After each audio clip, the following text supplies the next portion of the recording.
এরা বোধ শক্তি আমাদের কোনো ক্ষমতা নেই, কোনো বিদ্যার কোনো কিছু নেই। আমরা হিলা বলা চলাফেরা কিছুই জানতাম না। জানতাম যে বাচ্চা যখন মায়ের পেট থেকে হয় তখন কিছু জানা নেই। আল্লাহ রাব্বুল আলামিন তার ফেরেশতা মুনিহিনকে দিয়ে আল্লাহ তার বোধ শক্তি দিচ্ছেন। বাচ্চা ছোট বাচ্চা ভবিষ্যৎ হওয়ার সময় কি শিক্ষা দিচ্ছেন?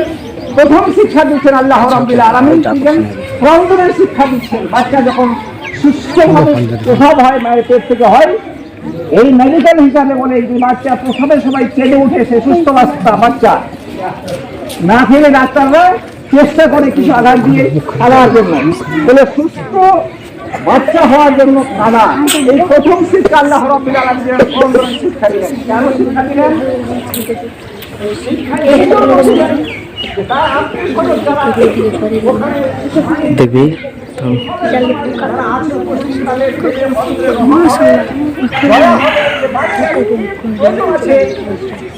মায়ের পেট থেকে যখন মুক্ত হয় তখন বাচ্চা হয়। বাচ্চা যখন কেঁদে উঠলো, তার আত্মীয়-স্বজন তাকে দিয়ে তার মায়ের পেট থেকে যে সমস্ত আবর্জনা ছিল সমস্ত বাচ্চাকে মুছিয়ে নিয়ে যে করে মায়ের স্তনে লাগিয়ে শিক্ষা দিচ্ছেন আল্লাহ। প্রথম শিক্ষা দিচ্ছেন, সে পরম্পরার শিক্ষা দিলেন। এই যখন বাচ্চা কাঁদল তখন তার এবার আল্লাহ একটা শিক্ষা দিলেন, দ্বারাই শিক্ষা দিচ্ছেন যে তোমার মায়ের স্তনে তোমার খাদ্য তৈরি আছে, তোমার মায়ের স্তনে তোমার খাদ্য তৈরি আছে, তুমি তোমার মায়ের স্থানকে তোমার কচি ছোট দিয়ে মুখ দিয়ে চেপে ধরে টান দাও, তাহলে তোমার খাদ্য বেরিয়ে আসবে, তোমার খোদা নিবারণ হবে। তো আল্লাহ রাব্বুল আলামিন একের পর একটা শিক্ষা দিলেন। প্রথম শিক্ষা দিলেন বন্ধনে, দ্বিতীয় শিক্ষা দিলেন মায়ের স্তনে যে আমার খাদ্য আছে সেটা বের করার জন্য। তাই এখন শিক্ষার পালা পৃথিবীতে আসলো।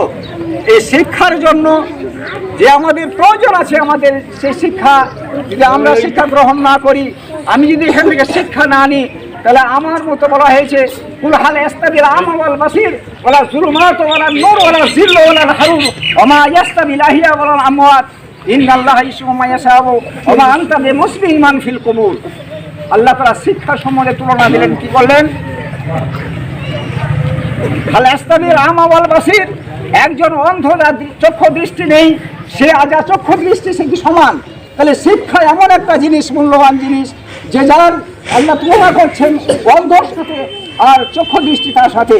তো আমরা যারা অজ্ঞ, তারা অন্ধ, যারা বিদ্যা হাসিল করবে, শিক্ষা গ্রহণ করবে, তারা হলো চক্ষু দৃষ্টি তাদের আছে।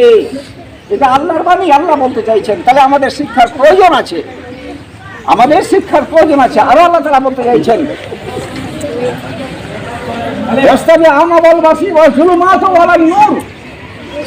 অন্ধকার আরো এক সমান নয়।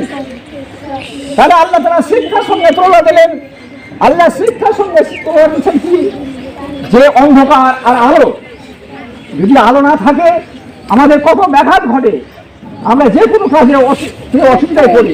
রাত্রি অন্ধকার থাকলে আমাদের চলাফেরা কত অসুবিধা, লেখাপড়ার অসুবিধা যা আছে, আজ আলো চলে যায়, তাহলে আমাদের সমস্ত যেগুলো অন্ধকার দূর হয়ে গেল। তাহলে শিক্ষা হবে একটা এমন জিনিস, দিনটা হলে আমার একটা শিখি যে আল্লাহ তাআলা অন্ধকার বললেন, যারা অশিক্ষিত তারা অন্ধকার, যাদের মধ্যে কি আছে? শিক্ষা আছে, তারা আলো।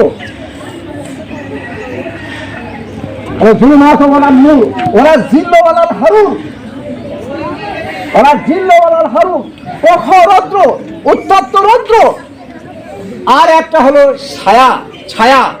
এই দুটো সমান নয়। তাহলে আল্লাহ তাআলা শিক্ষার মূল্য দিলেন এখানে, যে একটা প্রখর রৌদ্র, অশিক্ষিত হলো প্রখর রৌদ্র, যেমন মানুষের কষ্ট হয়ে ব্যাঘাত ঘটে, আর শিক্ষা হলো ছায়া।